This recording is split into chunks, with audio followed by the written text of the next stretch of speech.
それでは今週の読書の振り返りです。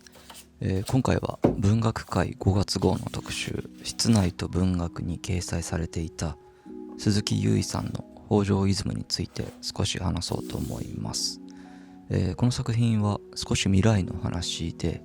北条と呼ばれるこじんまりとした家に暮らす語り手の男の日常を描いた小説でした。全体としてはすごく短いんですけど、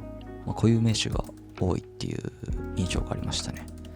で自分が本当に物を知らなくて恥ずかしいなって思ったんですけど、ちょっとあんまり馴染みのない固有名詞とかもあって気になることが多かったですね。で特に絵画とかが、画家の名前はわかるんですけど、どんな作品かっていうのを調べないとわからないっていうのがあって、あとユリシーズの下りも出てくるんですけど、読んだことがないのでピンとこなくて、読まないといけないなって思ったりもしました。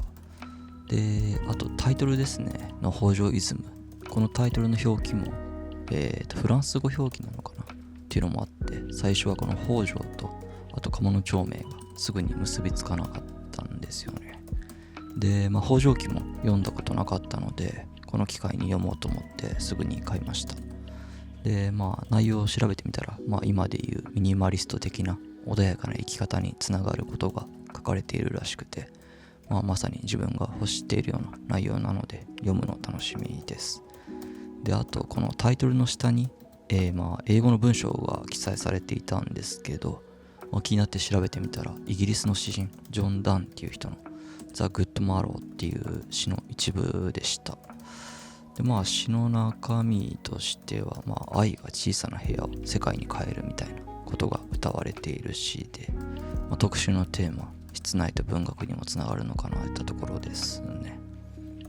というわけでわからないことだらけではあったんですけど、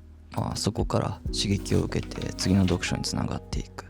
そういう意味で印象に残る作品でした。はい、以上今週の読書の振り返りでした。今週も最後までご視聴ありがとうございました。